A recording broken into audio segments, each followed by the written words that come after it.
Entonces, ¿cuáles son las fases? Ya llegaremos a los autores, a los actores. La fase, yo creo que las fases corresponden a la historia política de Estados Unidos. También la historia política de Estados Unidos. Una primera fase, yo había hablado antes de dos fases, 45, al fin de la Guerra Fría, del fin de la Guerra Fría hasta 2010. De hecho, esas dos fases permanecen en una transición. Así que, de hecho, podríamos hablar de tres fases. Del 45 al 70, del 70 al 2000 y del 2000 ahora.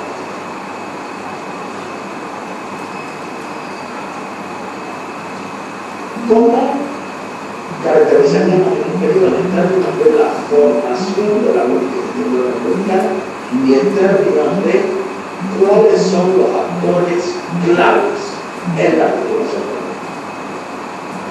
Que es nuestro tema, ya hablaremos después de los actores.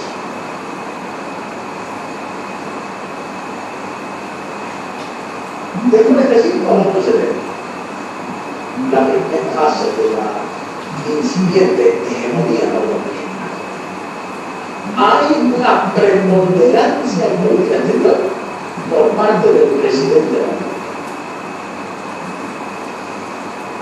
Algunos dirán, bueno, eso tiene que ver con la Constitución, con las reglas. No, yo creo que esa preponderancia del presidente tiene dos o tres fundamentos. Primero, que existe un consenso ampliamente compartido en el país, un consenso anticomunista. Lo que no hay, es decir, el presidente no tiene problema porque el consenso está en, y si él habla de lo mismo, tiene consenso en torno a la articulación política. Segundo, no solamente existe un consenso, sino que ha cuajado entre los públicos. Es un consenso a nivel de élites y a nivel de la opinión pública. Y en particular, el actor institucional que podría y eventualmente retaría al presidente en términos de política exterior, el Congreso norteamericano, en ese periodo del 45 al 70, está dominado no solamente por diputados y senadores que reflejan ese consenso anticomunista, sino que los puestos claves, tanto en el Senado como en la Cámara de Representantes, están en manos de conservadores nacionalistas sureños, que del sur de Estados Unidos son conservadores y son nacionalistas. Ese grupo apoya al presidente de Estados Unidos sí o sí. Pero entonces algo ocurre, empezando a finales de los años 60, se desarrolla durante los años 70 y va cobrando fuerza, aunque por otra dinámica que no se conoce. Y eso es el debilitamiento de la presidencia imperial. Frase de Marshall Schwartz. El debilitamiento de esa capacidad, que no es capacidad solamente propia, sino que es lo textual del presidente de Estados Unidos de ser el arquitecto, el artífice, el ejecutor de la política. Entonces, ¿qué es lo que ocurre? Ocurre empezando a finales de los años 60, pero no para, sigue. Y es lo que le complica la vida a los presidentes norteamericanos en política. Y es lo que le complica la vida. Por eso no es un problema. Ustedes lo saben. Son referencias del libro de Vietnam y Watergate. Vietnam establece claramente que el presidente norteamericano se puede equivocar. No solamente se puede equivocar, sino que se ha equivocado. Y que Estados Unidos, aunque no lo llame así, sale derrotado de Vietnam. Y no solamente derrotado de Vietnam, sino que la guerra de Vietnam rompe el consenso interno anticomunista. Y en el medio de esa desintegración del consenso se da el caso de Watergate, que también tiene que ver con el consenso y la lucha por el poder. Y esos dos, el Vietnam y el Watergate, resulta tener como resultado primario un declive en la autoridad y el poder del presidente. Le toca a Gerald Ford, le toca después a Jimmy Carter, y es solamente con Reagan que empieza a rearmarse, pero empieza a rearmarse ya en un nuevo modelo, porque la huella que deja Vietnam es una huella muy profunda, tanto en la sociedad norteamericana como dentro de la élite y entre la élite y los militares. Porque el ejército norteamericano extrae una conclusión de la guerra de Vietnam. No quiere pelear más guerra que sea larga y que no sea clara, o que no sea claro que van a salir ganadores.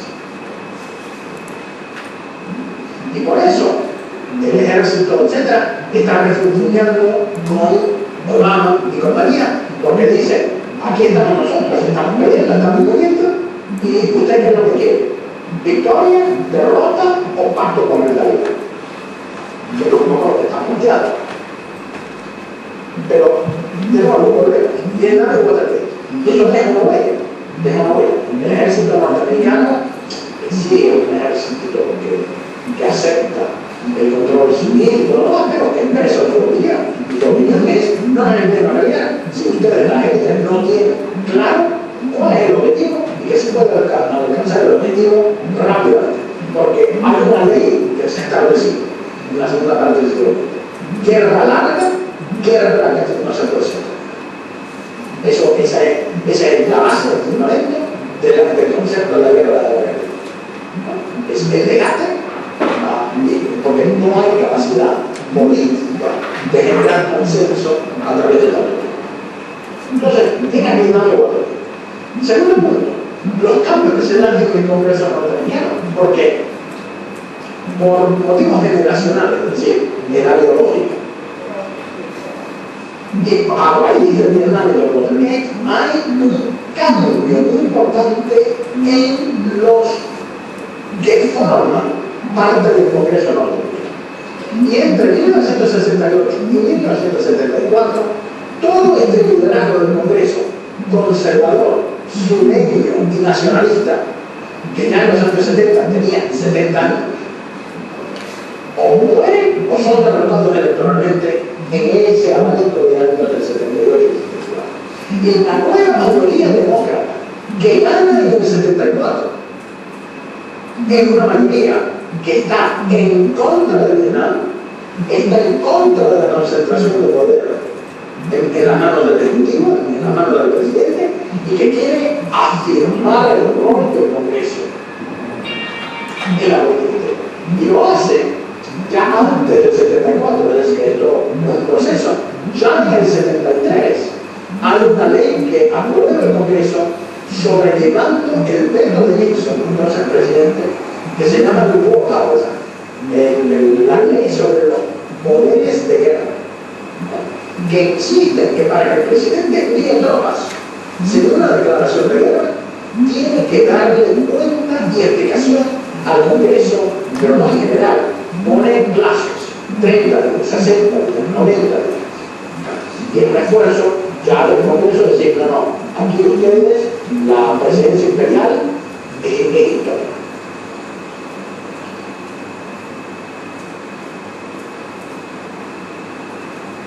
Así que tenemos Vietnam y Watergate. Tenemos la reafirmación estructural del Congreso norteamericano a raíz de estos acontecimientos históricos. Tenemos, a raíz de la rebelión y Watergate, en particular la rebelión, el consenso anticomunista hecho pedazos. Y en particular dentro del Partido Demócrata, porque el partido que sufre la gran división en los años 70 es el Partido Demócrata. Y por eso, a partir de 1980, desde 1980 hasta el 2008, el único demócrata que gana la presidencia es Clinton, que la gana después de la Guerra Fría, cuando la política interior importa mucho menos. Porque durante todo ese periodo los republicanos tienen muy mal ante el público, ante los lectores, de que el Partido Popular tendrá razón correcta, pero la imagen de que el Partido Republicano mejor sabe defender los intereses políticos militares norteamericanos. Las mismas encuestas dicen que los demócratas están vistos como el partido que mejor defiende los intereses económicos de los ciudadanos. Pero en un momento de guerra fría, en un momento de crisis, etcétera, etcétera, los republicanos logran conectar con esa base, una parte de la base demócrata más conservadora, para lograr la elección. Y Reagan eso es paradigmático, porque Reagan no acumula solamente el voto conservador. Si hubiera sido eso, Reagan no gana la presidencia. Reagan no solamente acumula ese voto, sino que también logra captar el voto urbano, obrero, demócrata. ¿Cómo es eso posible? Bueno, es posible de una manera que Margaret Thatcher ganó con votos favoritas en el 79, en el 83, etc. Pero además, y aquí es a donde viene el cuarto factor, es que Estados Unidos, el cuarto factor de cambio de condición, es que Estados Unidos está viendo su posición económica a nivel mundial erosionada durante los años 70. Porque esta es la década de los oil shocks, del stagflation, de la multipolaridad incipiente y en particular de la incipiente división dentro de Estados Unidos entre los estados y las industrias tradicionales y las basadas en las nuevas tecnologías. Es decir, lo primero son las industrias, los sectores económicos, los sectores sociales y los sectores políticos del centro industrial norteamericano, que incluye Pennsylvania, Ohio, Illinois, Nueva York, de zonas de alta concentración de peso práctico que empiezan a entrar en crisis. ¿Por qué? Porque ya el acero norteamericano no es competitivo con el coreano. Y empiezan a cerrar empresas de automóviles, empieza toda la industria pesada norteamericana, empieza a cerrarse porque o se va fuera del país o se puede comprar fuera del país el acero más barato, los coches más baratos, una serie de cosas.